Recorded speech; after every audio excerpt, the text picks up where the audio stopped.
kita masih di atas muka bumi ini. Nggak apa-apa sulit, selagi kesulitan itu membuat hidup kita mudah di saat kita sudah berada di dalam alam kubur kita.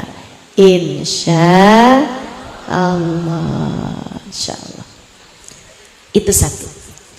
Hidup tak pernah ideal bagi siapapun. Yang kedua, ingat,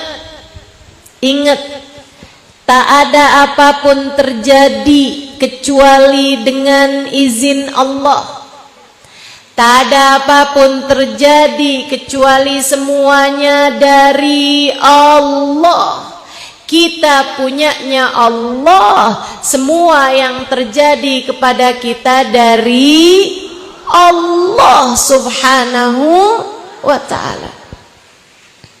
Saudara sekalian, Allah udah ngasih kita banyak banget kesenangan, kenikmatan, kebahagiaan. Kasih banyak. Masakah begitu Allah kasih yang gak enak dalam hidup kita, kita langsung kayak nutup mata dari semua kesenangan. Kemudian kamu bilang, ya Allah, hidup saya sengsara banget sih ya Allah. Saya adalah orang paling menderita sehandil.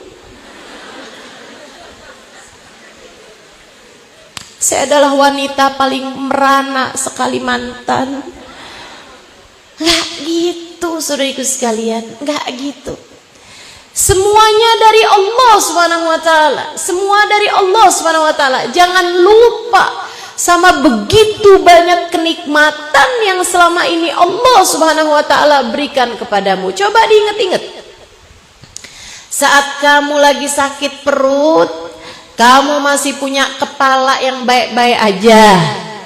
Kamu masih punya jantung, tangan, kaki yang baik-baik aja.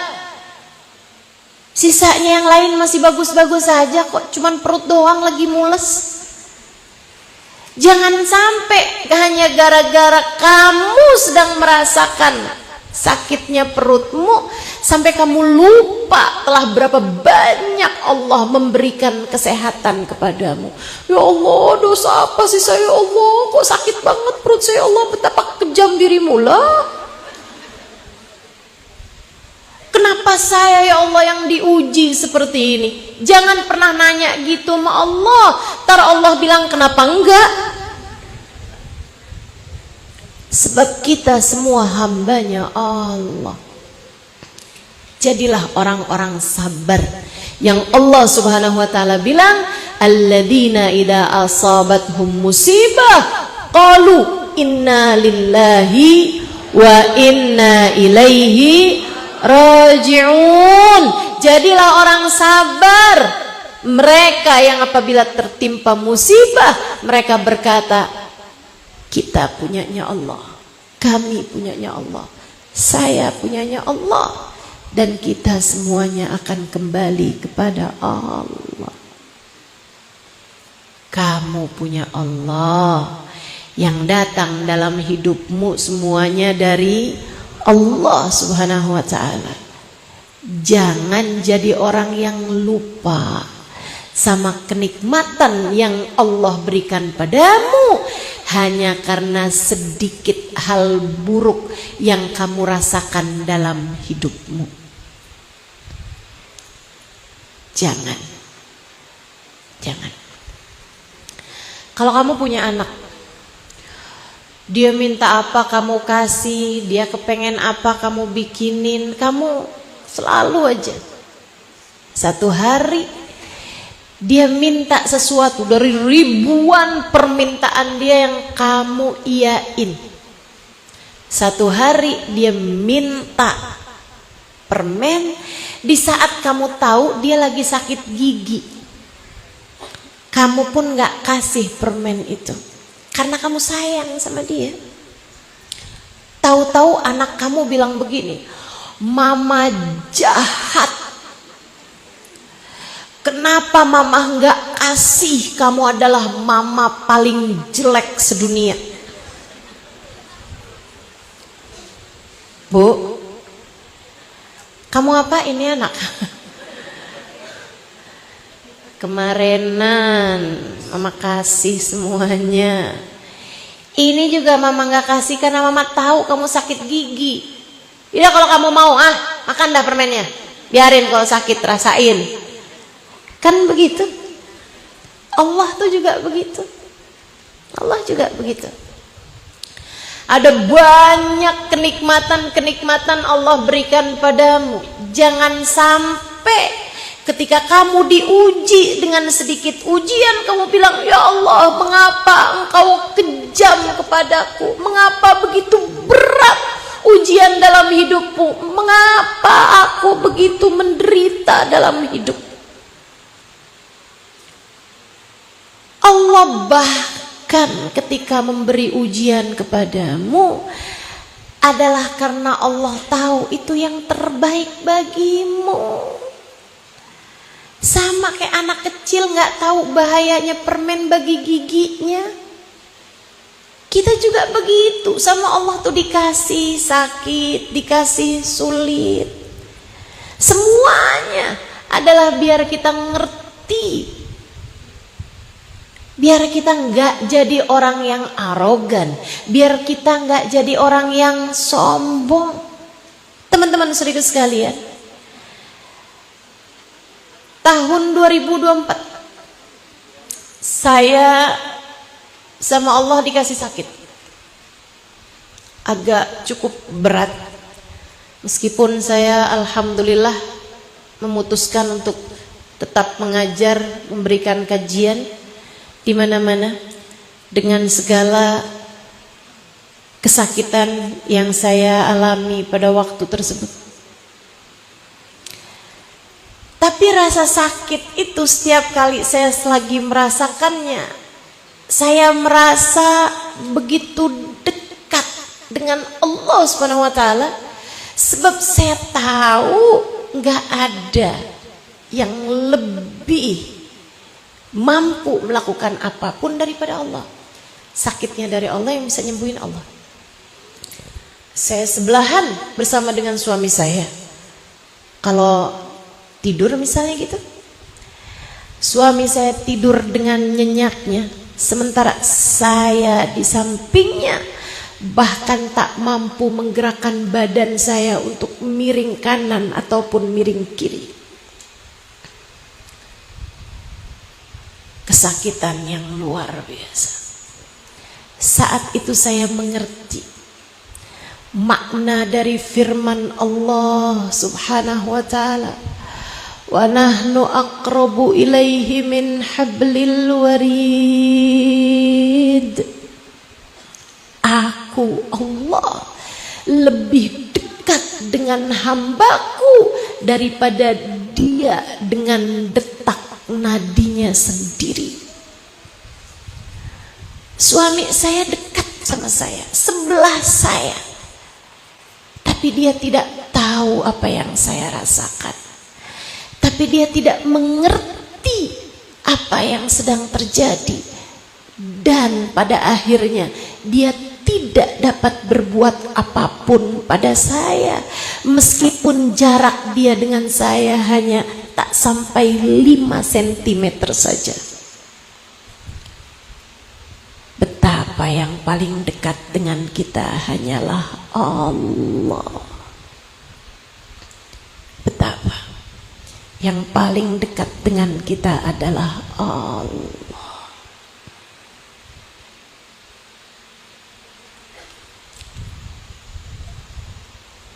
Semua kita miliknya Allah, dan hanya kepada Allah lah kita kembali. Maka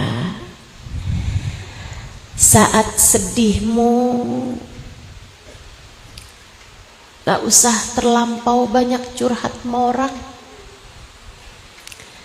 Angkat saja tanganmu, bangunlah di waktu malam, sholatlah beberapa rakaat, kemudian katakan, ya Allah,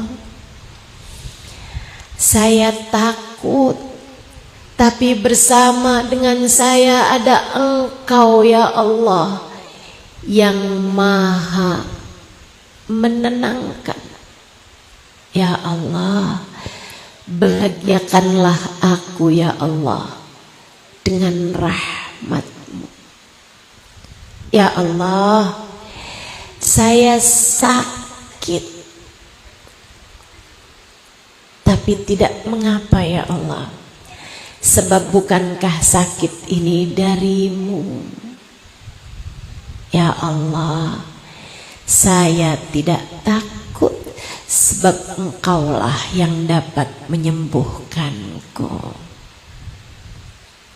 Ya Allah, saya ditinggalkan, tapi tak mengapa. Saya hanya berharap Engkau satu, jangan tinggalkan saya ya Allah. Meski sesiapapun meninggalkan, Engkau ya Allah jangan pernah meninggalkan saya. Ya Allah, saya lemah, tapi tak mengapa, sebab bukankah bersamaku ada Engkau Zat yang maha kuat. Kuatkanlah saya ya Allah. Ya Allah, saya hina, tapi tak mengapa, sebab bukankah bersamaku ada Engkau ya Allah Zat yang maha mulia. Muliakan saya di sisi-Mu ya Allah. Ampuni segenap dosa-dosa saya. Allah aja, Allah saja, sebab Allah ada untuk kita. Dan ketika Dia menguji kita dengan yang kamu anggap sebagai takdir-takdir yang buruk, kamu merasakannya begitu pahit, itu adalah cara Allah untuk mendekatkanmu kepadanya. Innallaha idza ahabba abdan ibtala. Allah apabila cinta kepada seorang hamba, diberinya ujian hamba tersebut untuk mendekatkannya kepada Allah. Saya sering sampaikan kepada para istri yang merasa ditinggalkan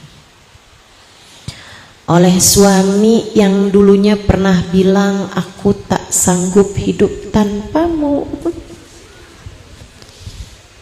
Ternyata kamu dibohongin.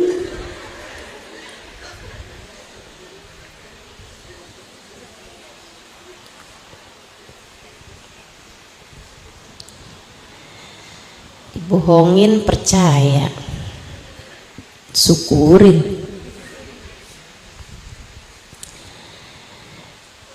Sakit hati saya Ustazah, katanya. Sedih banget Ustazah, pahit rasanya. Ampe saya yang dulunya Ustazah nurunin berat badan 1 kilo aja susah, mendadak tiba-tiba seminggu turun 5 kilo. Nggak enak makan, nggak demen mandi. Kesian bener. Saya selalu sampaikan kepada istri yang merasa ditinggalkan, tatkala hati suamimu berpaling darimu, seringkali itu adalah tali yang Allah ulurkan kepadamu untuk mendekatkanmu kepadanya. Allah seolah berkata padamu, lihatin, suamimu bisa meninggalkanmu, aku tidak. Lihatin, suamimu bisa berpaling cintanya darimu,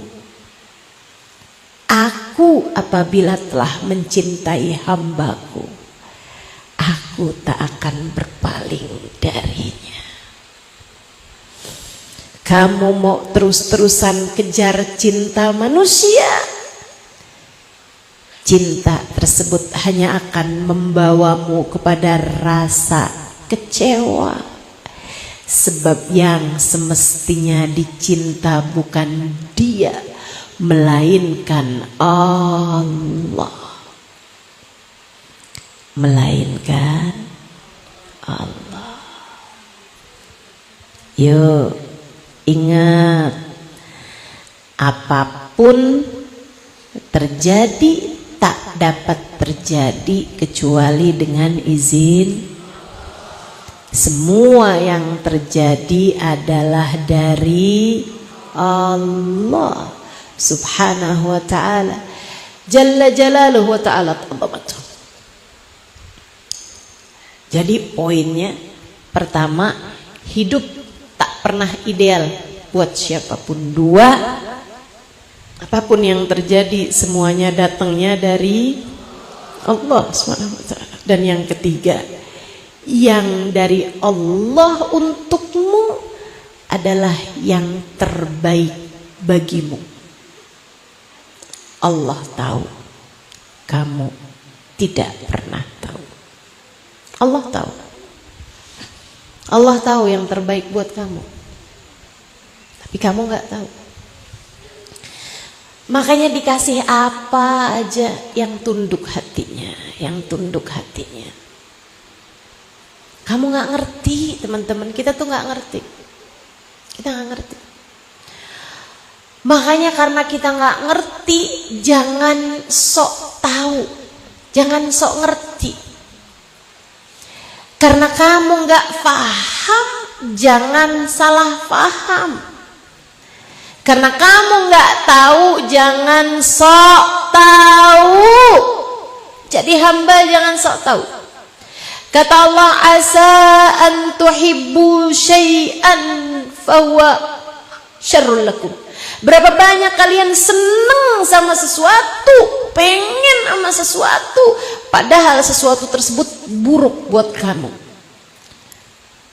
Asa an takrahu syai'an wa huwa khairul lakum. Berapa banyak sesuatu yang kalian benci, kalian gak suka, kalian gak mau, padahal itu adalah yang terbaik bagimu. Kamu gak ngerti, Allah ngerti. Kamu gak tahu, Allah tahu. Saya ceritain. Ada seseorang, anak cerdas, pinter, cakep. Bapak, ibu, soleh, soleha. Kakak, baik-baik, pinter-pinter. Sayang sama dia. Dia yang paling cerdas, yang paling hebat. Saudariku sekalian yang saya muliakan, satu hari si anak ini ketika udah mulai bisa baca Quran, bisa hafal surat-surat, bisa seneng-senengnya belajar, andalan keluarga, harapan orang tua, tiba-tiba dia sakit panas, teman-teman saudaraku sekalian. Panasnya sembuh, matanya jadi buta. Sedih orang tuanya, sedih saudara-saudaranya. Tapi ya itu tadi, terkadang yang kita anggap derita, ternyata itu adalah karunia. Anak ini kemudian melatih pendengarannya karena dia tahu matanya sudah tidak lagi dapat dia gunakan. Dia pun berusaha untuk menajamkan pendengaran. Dan subhanallah, hasil latihan berbulan, bertahun menjadikannya, andai dia dengar suara seseorang dan dia mendengarkannya 10 tahun berikutnya, dia tahu siapa yang mengucapkan kalimat tersebut. Sekarang sekali dia dengar ucapan seseorang, otaknya langsung akan mencerna dan dia akan menghafal hanya dalam hitungan 1 kali dia mendengar. Ketajaman pendengaran yang luar biasa. Hingga saat ketika dia sudah mulai beranjak remaja, subhanallah, sesudah ketajaman pendengarannya, Allah pun kembali membuka matanya. Dia kembali bisa melihat. Sesudah itu dia berangkat ke Mekah untuk berguru, namun semua guru menutup pintunya. Hingga seseorang di antara mereka berkata, "Nak, bukan untuk ilmu kamu diciptakan, melainkan untuk mencatat hadis-hadisnya Nabi Muhammad. Carilah, bukukanlah ucapan-ucapan Nabi Muhammad sallallahu alaihi wasallam." Dia pun mulai mendatangi guru demi guru, syekh demi syekh, ulama demi ulama. Dia catat hadis-hadis Nabi Muhammad dari orang tersebut dengan riwayat-riwayatnya, semuanya dicatat. Hingga kemudian anak tersebut melahirkan kitab paling akurat sesudah Al-Quran, bernama Hadis Sahihul Bukhari. Dia adalah Imam Al-Bukhari. Imam Bukhari itu kalau dengar seseorang menyampaikan hadisnya Nabi, sekali dia dengar udah langsung dia hafal. Allah Subhanahu wa taala jadikan penglihatannya buta karena Allah mempersiapkannya untuk menjadi yang mengumpulkan hadisnya Nabi Muhammad sallallahu alaihi wasallam. Kita nggak pernah tahu. Kita nggak pernah tahu. Kadang kan kita kok dikasih yang nggak enak, itu tadi kayak Imam Bukhari waktu dikasih matanya nggak bisa lihat. Sebagai ibu kan, ya Allah kesiannya anak saya. Menganggapnya sebagai sebuah derita. Padahal kenyataannya ia adalah sebuah karunia. Kita nggak pernah tahu. Sebab kita ini nggak ngerti. Yang ngerti adalah Allah. Kita nggak paham. Yang paham adalah Allah. Maka dalam setiap kepahitan yang kamu rasa, katakanlah, ya Allah, saya ridho dengan apapun keputusanmu. Ridhoilah saya ya Allah. Jadikanlah akhir dari segala urusan saya adalah akhir yang baik. Mintalah terus. Faj'al akibatahu rasyada. Ya Allah, jadikanlah akhir urusan-urusan kami adalah akhir yang baik. Begitu. Semua dari Allah. Kita nggak pernah tahu. Yang kita kira pahit, ternyata itu adalah yang manis. Yang kita kira manis, ternyata itu adalah sesuatu yang pahit belakangannya. Kita nggak paham. Allah yang paham. Maka apapun yang terjadi jangan tergesa-gesa menghukumi, apalagi menghakimi. Kamu tidak perlu melakukan itu. Yang perlu kamu lakukan adalah menjalani dengan cara yang terbaik. Lagi dikasih sehat, pakai buat taat. Lagi dikasih sakit, hadapi dengan penuh kesabaran. Insya Allah. Gitu kan enak. Lagi punya banyak duit, pakai itu untuk kebaikan-kebaikan. Lagi nggak punya duit, jalani hidup dengan penuh kesabaran. Kamu gak pernah tahu. Tapi yang Allah tetapkan selalu yang terbaik dalam kehidupanmu. Bahkan lukisan-lukisan yang indah tidak selalu berisi warna-warna yang cerah. Harus ada kelabu, harus ada hitam, harus ada coklat tua. Kan begitu? Buat jadi lukisan yang cakep, nggak semuanya warna-warna cerah-cerah semuanya. Nggak semuanya warna-warna yang cerah-cerah. Nah itu. Demikian pula dalam kehidupan kita. Pengen kehidupannya indah, nggak semua berisi kayak enak-enak semuanya gitu, enggak.